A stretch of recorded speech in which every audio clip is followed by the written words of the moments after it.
ನಮಸ್ಕಾರ, ಎಲ್ಲರಿಗೂ ಕನ್ನಡತಿ ಅಡುಗೆ ಚಾನಲ್ಗೆ ಸ್ವಾಗತ.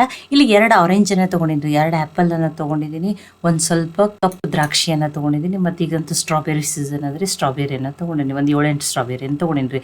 ಎಲ್ಲದಕ್ಕೂ ಈಗ ಔಷಧನ ಹೊಡೆದು ಬೆಳೆಸ್ತಾರೆ ಅಂತೇಳಿ ನಾನು ಇದನ್ನೇನು ಮಾಡಿದ್ದೀನಿ, ಒಂದು 15 ನಿಮಿಷ ಬೇಕಿಂಗ್ ಸೋಡಾನ ಹಾಕಿಬಿಟ್ಟೆ ಈ ಎಲ್ಲ ಹಣ್ಣುಗಳನ್ನು ಹಾಕಿಟ್ಟಿದ್ದೇನೆ. ಈಗ ಈ ನೀರನ್ನು ತೆಗೆದುಬಿಟ್ಟು ಈ ಆ್ಯಪಲನ್ನು ಕಟ್ ಮಾಡ್ಕೋತೀನಿ, ಆರೆಂಜನ್ನು ಸಿಪ್ಪೆ ತೆಗೆದುಬಿಟ್ಟು ತೊಗೋತೀನಿ, ಸ್ಟ್ರಾಬೆರಿಯನ್ನು ಕಟ್ ಮಾಡ್ಕೋತೀನಿ ರೀ, ಆ ದ್ರಾಕ್ಷಿಯನ್ನೆಲ್ಲ ಬಿಚ್ಚಿಬಿಟ್ಟು ತೊಗೋತೀನಿ ನೋಡಿ.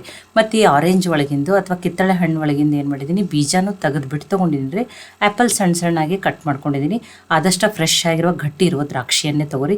ಇದನ್ನು 1 ವರ್ಷದವರೆಗೂ ಈ ರೆಸಿಪಿಯನ್ನು ನೀವು ಸ್ಟೋರ್ ಮಾಡಿ ಇಟ್ಕೊಂಡು ಯೂಸ್ ಮಾಡ್ಬೋದು.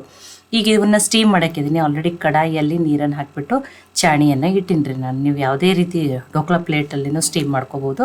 ಆ ಕಟ್ ಮಾಡ್ಕೊಂಡಿರುವಂಥ ಸ್ಟ್ರಾಬೆರಿನ ಹಾಕ್ತಾಯಿದ್ದೀನಿ. ನೀವಿಲ್ಲಿ ಏನು ಮಾಡ್ಬೋದು, ದಾಳಿಂಬೆ ಕಾಳುಗಳಿದ್ರೆ ಅದನ್ನಾದ್ರೂ ತೊಗೋಬೋದು ರೀ, ನಡೀತದೆ ನೋಡಿ. ಆ ದ್ರಾಕ್ಷಿಯನ್ನು ನಿಮ್ಮ ಕಡೆ ಕಪ್ ದ್ರಾಕ್ಷಿ ಇಲ್ಲಾಂದ್ರೆ ಹಸಿರು ದ್ರಾಕ್ಷಿ ಇರ್ತಾವಲ್ಲ ಅವನ್ನಾದ್ರೂ ತೊಗೋಬೋದು, ನಡೀತದೆ ರೀ.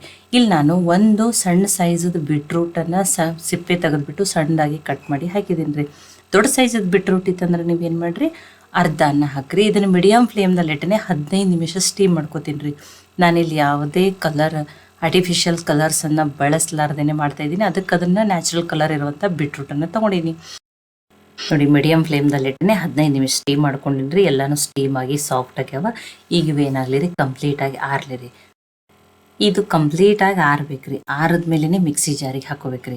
ಇಲ್ಲಿ ನಾನು ಹಾಲು, ತುಪ್ಪ, cream, milk made, essence, artificial colours ಯಾವುದನ್ನು ಬಳಸ್ತೇನೆ ನ್ಯಾಚುರಲ್ ಆಗಿ ಮಾಡ್ತಾಯಿದ್ದೀನಿ ನೋಡಿರಿ. ಈಗ ಇವೆಲ್ಲ ಹಣ್ಣುಗಳನ್ನು ಹಾಕಿದ್ದೀನಿ. ಇದನ್ನು ನುಣ್ಣಗೆ ರುಬ್ಕೊಂಡು ತೊಗೋಬೇಕ್ರಿ ನೋಡಿ. ನುಣ್ಣಗೆ ರುಬ್ಕೊಂಡು ತೊಗೊಂಡಿದ್ದೀನಿ. ಇದನ್ನು ಹಾಗೇ ಬಳಸಬಾರ್ದು. ಇದನ್ನು ಏನು ಮಾಡ್ಬೇಕ್ರಿ, ಚಾಣಿಸ್ಬಿಟ್ಟು ತೊಗೋಬೇಕ್ರಿ ನೋಡಿ. ಈಗ ಇದನ್ನೆಲ್ಲನೂ ಏನು ಮಾಡೋಣ, ಚಾಣಿಸ್ಬಿಟ್ಟು ತೊಗೊಳೋಣ್ರಿ ನೋಡಿ. ಫ್ರೂಟ್ ಕ್ವಾಂಟಿಟಿ ನೀವು ಜಾಸ್ತಿನೂ ಮಾಡ್ಬೋದು. ನಾನೀಗ ಇಲ್ಲಿ ಸ್ವಲ್ಪ ಕ್ವಾಂಟಿಟಿ ಮಾಡಿ ತೋರಿಸ್ತಾ ಇದ್ದೀನಿ ನೋಡಿ. ತುಂಬ ಟೇಸ್ಟಿಯಾಗಿರುವಂಥ ರೆಸಿಪಿ. 1 ವರ್ಷಗಟ್ಲೆನೂ ಸ್ಟೋರ್ ಮಾಡಿ ಇಟ್ಕೊಂಡು ಯೂಸ್ ಮಾಡ್ಬೋದು ನೋಡಿ. ಅದನ್ನೆಲ್ಲ ಏನು ಮಾಡಿದ್ದೀನಿ, ಚಾಣಿಸ್ಬಿಟ್ಟು ತೊಗೊಂಡಿದ್ದೀನಿ. ಒಂದೊಂದು ಸ್ವಲ್ಪ ಚಿಕ್ಕ ಪೀಸ್ಗಳು ಉಳಿದಿತ್ತಂದ್ರೆ ನೋಡಿ, ಈ ರೀತಿ ನೋಡಿ ಎಷ್ಟು ಫೈನ್ ಪೇಸ್ಟ್ ಆಗೈತೆ ನೋಡಿರಿ. ಇದೇ ರೀತಿನೇ ಇರಬೇಕು. ಇದು ಮೆಜರ್ಮೆಂಟಿಗೆ ನೋಡಿರಿ, ಇದು ಫುಲ್ ಬೌಲ್ ಆಗ್ಯದಲ್ರಿ. ಸಕ್ಕರೆ ಇದ್ರ ತಕ್ಕಂಗೆ ಹಾಕಬೇಕು ನೋಡಿ. ಎಲ್ಲ ಹಣ್ಣುಗಳ ಸ್ವೀಟ್ ಜಾಸ್ತಿ ಇದ್ದು ಅಂತ ಹೇಳಿ ನಾನಿಲ್ಲಿ ಇದರ ಅರ್ಧ ಸಕ್ಕರೆಯನ್ನು ಹಾಕ್ತಾಯಿದ್ದೀನಿ. ಇಲ್ಲ ನಿಮಗೆ ಸ್ವೀಟ್ ಜಾಸ್ತಿ ಇಷ್ಟ ಅಂದ್ರೆ ನೀವು ಇಲ್ಲಿ 3/4 ಬೌಲ್ ಆಗೋಷ್ಟು ಸಕ್ಕರೆಯನ್ನು ಹಾಕೋಬೋದು. ಈಗ ಅದನ್ನೆಲ್ಲ ರುಬ್ಕೊಂಡು ಸೋಸ್ಕೊಂಡಿರೋದನ್ನು ಒಂದು ಕಡಾಯಿಗೆ ಹಾಕ್ತಾಯಿದ್ದೀನಿ ನೋಡಿ. ನಾನು ಅರ್ಧನೇ ಸಕ್ಕರೆ ಹಾಕ್ತಾಯಿದ್ದೀನಿ. ಎಲ್ಲ ಹಣ್ಣುಗಳು, ದ್ರಾಕ್ಷಿ ಎಲ್ಲ ಸೀಸನ್ ಇದ್ದಾವೆ ತೊಗೊಂಡಿನಲ್ರಿ, ಅದು ತುಂಬಾ ಸ್ವೀಟ್ ಅದ, ಮತ್ತು ಸ್ವೀಟ್ ಜಾಸ್ತಿ ಆಗ್ತೈತೆ ಅಂತ ಅರ್ಧ ಬಟ್ಲ ಹಾಕಿದ್ದೀನಿ.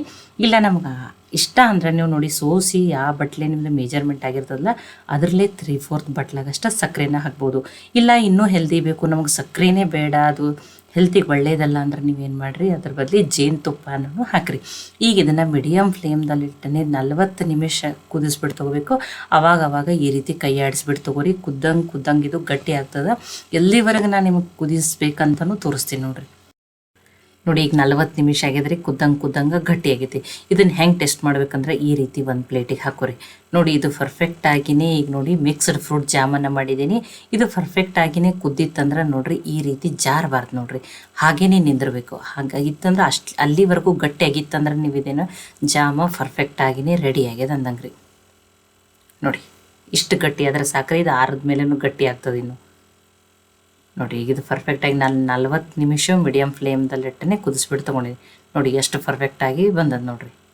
ನೋಡಿ ಇದೇ ರೀತಿ ನೋಡಿ, ಪ್ಲೇಟ್ ಈ ರೀತಿ ಸ್ಟ್ರೇಟ್ ಇಟ್ಟಿವಂದ್ರೆ ಅದು ಏನಾಗಿರ್ಬಾರ್ದು, ಜಾರಬಾರ್ದು, ಹಾಗೆಯೇ ಇರಬೇಕು. ಆವಾಗಂದರೆ ಇದು ಪರ್ಫೆಕ್ಟಾಗಿ ಜಾಮ್ ರೆಡಿ ಆಗಿದೆ ಅಂದಾಗ ಲಾಸ್ಟಿಗೆ ಏನು ಮಾಡಬೇಕು, ಇಲ್ಲಿ ಅರ್ಧ ನಿಂಬೆ ರಸನ ಹಾಕ್ಬೇಕ್ರಿ ನೋಡಿ. ನಿಂಬೆ ರಸ ಹಾಕಿಬಿಟ್ಟು 1 ನಿಮಿಷ ಆಗಷ್ಟೇ ಇದನ್ನು ಬೇಯಿಸ್ಬಿಟ್ಟು ತೊಗೊಂಡ್ರೆ ಮಿಕ್ಸ್ಡ್ ಫ್ರೂಟ್ ಜಾಮು ರೆಡಿ ಆಗಿದೆ ನೋಡಿರಿ. ತುಂಬ ಟೇಸ್ಟಿಯಾಗಿರುವಂಥ ನೋಡಿ, ಯಾವುದೇ ರೀತಿ ಎಸೆನ್ಸ್ ಬಳಸ್ತೇನೆ ರೆಡಿಯಾಗಿದೆ. ಇದು ಕಂಪ್ಲೀಟಾಗಿ ಆರ್ಬೇಕು ನೋಡಿರಿ.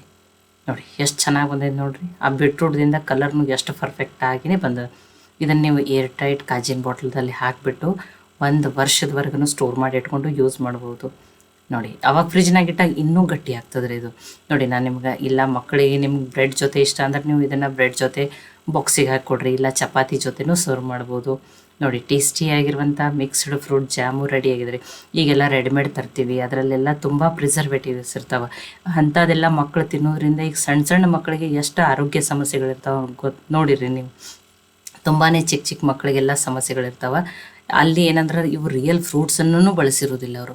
ಈ ರೀತಿ ಮನೆಯಲ್ಲೇ ಹಣ್ಣುಗಳನ್ನು ತಂದುಬಿಟ್ಟು ನಿಮಗೆ ಸಕ್ಕರೆ ಬೇಡ, ಇನ್ನೂ ಹೆಲ್ದಿ ಬೇಕಂದ್ರೆ ಜೇನುತುಪ್ಪನ ಹಾಕ್ಕೊಂಡು ಈ ರೀತಿ ಜಾಮನ್ನು ರೆಡಿ ಮಾಡ್ಕೊರಿ. ನೋಡಿ ಮಕ್ಕಳಿಗೆ ಎಷ್ಟೋ ಜನ ಆಫೀಸ್ಗೆ ಹೋಗೋರು ಹೆಣ್ಮಕ್ಳು ಎಷ್ಟೋ ಸಲ ಚಪಾತಿಗೆ ಈ ರೀತಿ ಜಾಮನ್ನು ಹಚ್ಕೊಂಡು ಹೋಗ್ತಾರೆ. ಅವ್ರಿಗೆ ಟೈಮ್ ಇರೋದಿಲ್ಲ ಪಲ್ಯ ಅದು ಮಾಡ್ಕೊಳಕ್ಕೆ. ನೀವು ಈ ರೀತಿ ಹೆಲ್ದಿಯಾಗಿ ಮನೆಯಲ್ಲೇ ಹಣ್ಣುಗಳನ್ನು ತಂದು ಸ್ವಲ್ಪ ಟೈಮ್ ತೊಗೊಂಡು ಮಾಡಿ ಇಟ್ಕೋರಿ.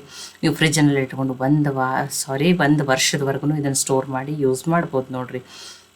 ನೋಡಿ ಈ ಮಿಕ್ಸ್ಡ್ ಫ್ರೂಟ್ ಜಾಮ್ ರೆಸಿಪಿ ನಿಮಗೆ ಇಷ್ಟ ಆಗಿತ್ತಂದ್ರೆ ಲೈಕ್ ಮಾಡಿ, ಶೇರ್ ಮಾಡಿ, ಕಮೆಂಟ್ ಮಾಡಿರಿ.